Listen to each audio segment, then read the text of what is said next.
Les aînés, c'est quelque chose de très respecté dans une société traditionnelle. Le Japon, c'est très traditionnel, et ces petits vieux qui ont du vécu, il faut en prendre soin. Ah bon? Mais dans One Piece, il n'y a pas vraiment de respect pour les vieux. Ils se font tous boxer sans aucun scrupule. Sauf lui. Oui, lui c'est un cas à part. Et lui également, mais ça c'est encore plus un cas à part. Sinon, ce sont bien des manques de respect bien caractérisés. Et comme parfois il faut savoir rendre hommage aux actes de révolte, voici un joli petit top sur les manques de respect dans One Piece. Hello les accros de One Piece, vous êtes sur Raftali, la chaîne dédiée à tout l'univers de One Piece. Et donc aujourd'hui, comme vous allez le voir, il n'y a pas qu'un seul top, mais deux tops. Et oui, donc celui-ci évidemment donc sur One Piece sera forcément très intéressant et quand même assez drôle. Et le second, eh bien, ce sera sur la chaîne YouTube Raftel Manga. Notre deuxième chaîne YouTube. Oui. Et comme vous le savez, on l'a sortie il n'y a pas très longtemps. Elle a été créée il y a 1 an. Et maintenant, les vidéos vont fuser dessus. On va faire 2 vidéos par semaine. Ce sera pas forcément nous deux en même temps, mais souvent moi tout seul ou elle tout seul, ou de temps en temps nous deux. Ça dépend des sujets, ça dépend des mangas. On va pas se leurrer, on ne connaît pas tous les mangas, mais séparément, on connaît pas mal de mangas et ensemble, pas mal aussi. Voilà, le lien s'affiche, le nom s'affiche et allez-y, franchement vous n'allez pas le regretter et ce sera à vous de décider quel manga on va traiter au jour le jour, à la semaine. Mais aujourd'hui on a une autre surprise, on a reçu un colis qui nous vient tout droit de... On ne sait pas où. Oui. On va pas vous le dire. Ah, l'adresse du gars, c'est... Allez le voir, hein. On va pas communiquer son nom ni son adresse, mais en tout cas, il a été très gentil de nous envoyer ça. On a reçu 2 colis, ça c'est le premier. Le deuxième, on va faire un unboxing un peu plus tard sur une autre vidéo. C'est parti. C'est l'ouverture la plus facile du monde. Waouh! Vas-y, tire. Ah, c'est super dur, mais on va y arriver.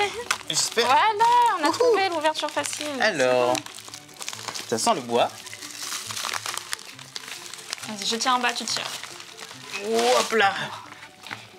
Wow! Waouh! Oh, c'est super bien fait. C'est trop notre beau. logo sur du bois taillé et c'est super bien fait. C'est trop chouette. Franchement, la personne qui l'a fait est super Merci. douée. Bah là, du coup, on va te faire une petite pub parce que je sais c'est qui. Comme on hésitait entre les deux, c'est Brashwood. Il nous a envoyé ça. Il nous a demandé juste une box postale pour nous envoyer un cadeau. Et ça nous fait super plaisir. Ouais. Et Là, franchement, c'est super bien fait. On voit les détails, la moustache est en relief, les dents sont en relief. Enfin, c'est trop bien fait. oui, ça c'est du bois bien taillé. Ouais. On est très content. Allez-y, il est sur Instagram. Le lien s'affiche dans la description. Le nom s'affiche en bas. Allez-y et abonnez-vous. En tout cas, nous, on est très contents. Il manque juste un petit détail. C'est qu'on aurait adoré qu'il écrive son nom quelque part. Ouais. Il l'a écrit ni derrière ni devant. On va l'écrire avec un marqueur, hein, on va pas tailler le bois. C'est le premier unboxing et le deuxième, ce sera sans doute la semaine prochaine, dimanche prochain. On est très contents et on va l'afficher, on va le mettre ici. Ouais, derrière l'iPad, c'est parfait. Et voilà pour cet unboxing. Donc maintenant, on va passer directement à la vidéo. Allez, c'est parti. Numéro 10, usurpation. On a beaucoup hésité pour celui-ci et Nakama, on voulait le mettre beaucoup plus haut dans ce top, mais en vrai, il est vraiment plus drôle qu'étonnant et c'est une bonne entrée en scène. Mais en même temps, c'est un manque de respect total pour les fans de l'équipage. Nous sommes juste après l'ellipse. Les Mugiwara ont souffert durant toute cette période pour survivre au Nouveau Monde. Et là, ils s'accordent un petit répit sur l'île du Renouveau, Sabaody. Et même mieux, Luffy a décidé de recruter en grande pompe. Tous les pirates présents veulent le rejoindre, mais il est intransigeant et ne prend aucun faible. Non, ce n'est pas un what if ici, mais ce sont eux, les faux Mugiwara. Et juste le fait d'avoir osé prendre ce nom, c'est un énorme manque de respect. Personne dans le monde de la piraterie n'oserait faire ça. Ne pas avoir de nom, c'est une chose, mais en voler un, c'est bien pire. Et comme vous le savez, le karma de One Piece est bien trop puissant et il tombera face au pacifista. Le capitaine sera traîné en prison et tous les autres, ils seront exécutés par Caribou, celui qu'ils avaient eux-mêmes berné. Numéro 9, le rire.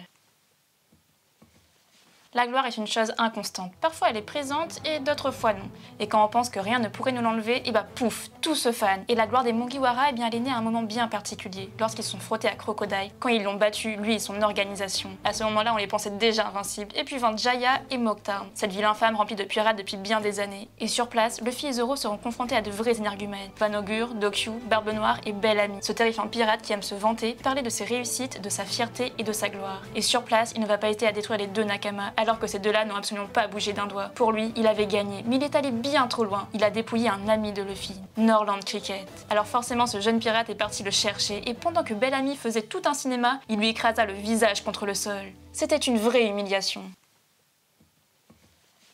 Numéro 8, le chasseur. Vous connaissez le chasseur de One Piece? En fait, il y en a deux qui ont ce surnom. Le premier, sans doute le plus puissant, c'est Yasop, le père d'Usopp. Dans SBS, on apprend que Garp a un grand respect pour lui et lâche que le chasseur est craint de tout le monde dans le Nouveau Monde. Et le second, c'est Smoker, le chasseur blanc. Avant l'ellipse, il était littéralement imbattable. Le Logia de la fumée, c'est véritablement un monstre. Rien ne peut arrêter la fumée. Et en vrai, il a un énorme charisme. C'est clairement le nouveau Garp. Mais après l'ellipse, c'est juste un mec avec un fruit du démon. Le Haki a totalement détruit cet homme. Et il ne fait que perdre et encore perdre. Oui, mais la pire des défaites pour lui arrive à la fin de cet arc. Une ombre se profile à l'horizon, une araignée vient de tisser sa toile vers l'île de César. Et lui, dès son arrivée, il va enterrer la réputation de Smoker encore plus profondément que ce qu'elle n'était. Ça, c'est une raclée. Et si Aokiji n'était pas apparu, ça en serait fini de lui. Numéro 7, le vestige. Dans l'arc Marineford, il y a de nombreux mythes qui sont nés, mais aussi d'autres qui sont tombés. Et le plus grand d'entre tous, c'est Barbe Blanche. Cet homme a mis les larmes aux yeux de tout le monde. Et si tu n'as pas pleuré lors de sa mort, eh bien c'est que t'as pas d'âme. Oui, oui et oui, il a mérité ce respect. Sa vie est un bijou. Il a tout vu, tout vécu, tout compris. Sur place, il a détruit non pas un, mais 2 géants d'un seul coup. Il a failli couler les navires à chacun de ses coups, tout en protégeant ses fils. Mais il y a un homme qui a fait plus. Il a mis à terre le tyran. C'est Akainu. Dès leurs premiers échanges, il a montré qu'il rivalisait avec le vieil homme. Il l'a mis à genoux, il a dévié ses coups, il lui a planté son bras dans le torse. Et comble de l'affront, il a survécu à son coup ultime. Akainu, c'est l'homme capable de faire face aux empereurs. Numéro 6, destruction.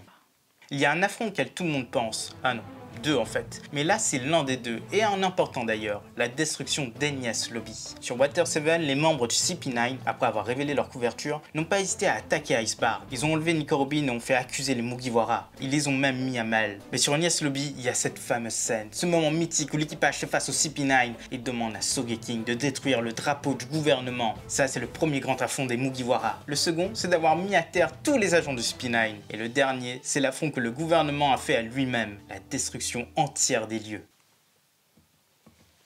Et Nakama, on est déjà à la moitié de cette vidéo. Et si tu l'as appréciée jusque-là, eh bien n'hésite pas à laisser un petit like. Numéro 5, crise d'adolescence.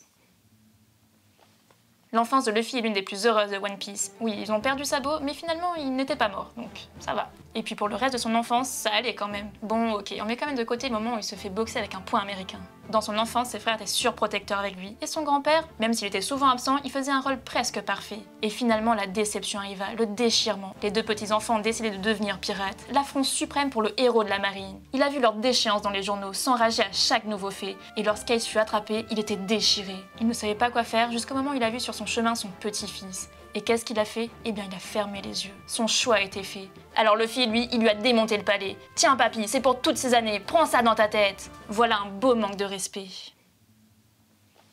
Numéro 4, le chamboulement. Oda adore l'histoire, c'est indéniable, et les événements des guerres mondiales, c'est un peu son dada. Il aime par-dessus tout les grandes guerres, et on a déjà fait une à Marineford. Il se prépare d'ailleurs pour faire une seconde encore plus grande. Mais restons sur la première. Mais dans l'histoire, il y a un événement qui est connu pour avoir mis le feu aux poudres. C'est l'attentat de l'archiduc François Ferdinand. Et dans One Piece, il y a un attentat juste avant la grande guerre, sur un prince d'ailleurs, c'est un Tenryubito. Sur Sabaody, Luffy l'a bien fait. Il a envoyé son poing dans la tête de cette crapule sans nom. Il a démonté Saint Carlos.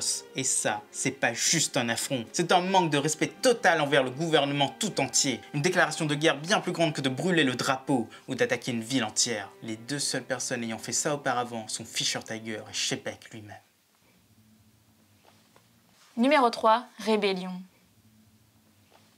Il y a un autre enfant terrible dans One Piece, il est allé bien plus loin que de mettre son poing dans son aïeul. Il l'a tué. Et pour comprendre la terreur de cette histoire, il faut remonter dans le temps. Allez hop, on remonte une trentaine d'années. À l'époque, Barbe Blanche constituait encore son équipage, et l'expérience Rox avait fait de lui un homme sage, un homme qui donnait tout à son équipage, à ses enfants. Mais lors d'une de ses escales, ils sont tombés sur le pire des monstres, un jeune qui soi-disant était orphelin du nom de Marshall Ditchich. Forcément, ils l'ont pris avec eux, ils l'ont élevé, ils lui ont offert le meilleur. Mais un jour, il a obtenu ce qu'il voulait, un fruit du démon. Il est même parti jusqu'à tuer un de ses frères pour le prendre, et il s'est enfui. Vous l'avouerez, déjà là, c'est un beau manque de respect. Mais le pire est à venir, puisqu'il est revenu sur Marineford. Et oui, sur place, il a tué son père, et après sa mort, il lui a aussi dérobé son fruit du démon. Vous en conviendrez, ce méchant mérite largement le top 3. Numéro 2, séparation. Il y a des fins de relations plus tristes que d'autres. Celle de Sanji et Pudding est pas mal, même si cette scène est bien plus triste. Et même ça, ce manque de respect n'est pas dans ce top, car il y a bien pire sur World Cake. Lors de la tea party, le mariage de ces deux amoureux allait avoir lieu. Big Mom avait tout orchestré et se tenait prêt à tuer le Germa. Mais dans l'ombre, Capone préparait une tentative d'assassinat. Et juste avant la fin de la cérémonie, le gâteau fut réduit en pièces par Luffy et ses clones. Mais c'est pas ça le numéro 2. L'objectif de l'équipage était le portrait de Mover Caramel. Et c'est Brook, celui qui l'a littéralement éclaté. C'est ça le numéro 2 de ce top? Eh bien non. Alors que Big Mom était en crise, un homme est venu la défier, un membre de son propre équipage. Et ça, c'est bien le numéro 2. Ce moment hyper badass où Jinbei, il résiste au pouvoir de Big Mom. Et en s'asseyant seul, il lui offre une coupe de saké en échange de son départ. Une Yonko, c'est pas assez pour lui. C'est bien un membre de l'équipage, futur roi des pirates. Numéro 1, la promesse. Ça forcément vous l'attendiez, c'est le moment phare du début de l'œuvre. À l'époque on sait que les Mugiwara sont nuls, on est à East Blue quand même. Ils font des choses cool oui mais c'est quand même que les débuts, ils ne peuvent pas être les plus forts et pourtant ils gagnent à chaque fois, ils ne sont jamais vraiment en difficulté. Mais arrivé au Baratie, les choses changent, donc Krieg et son second sont super forts. Mais non évidemment on plaisante, la vraie menace c'est l'homme de la barque, Mihawk le plus grand des épéistes. Alors là Zoro jubile, c'est son objectif, et il se permet même de le défier. Et oui comme vous le savez, c'est lui qui se fait battre par le cure-dent de son adversaire. C'est bien le plus grand manque de respect de l'œuvre. Mihawk c'est un vrai dieu et on a vraiment hâte qu'il utilise à nouveau ce coupe-saucisson.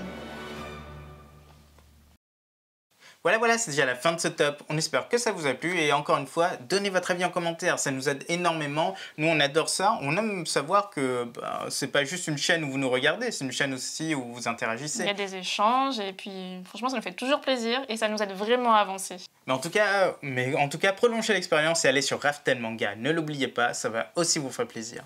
À bientôt les Nakamas.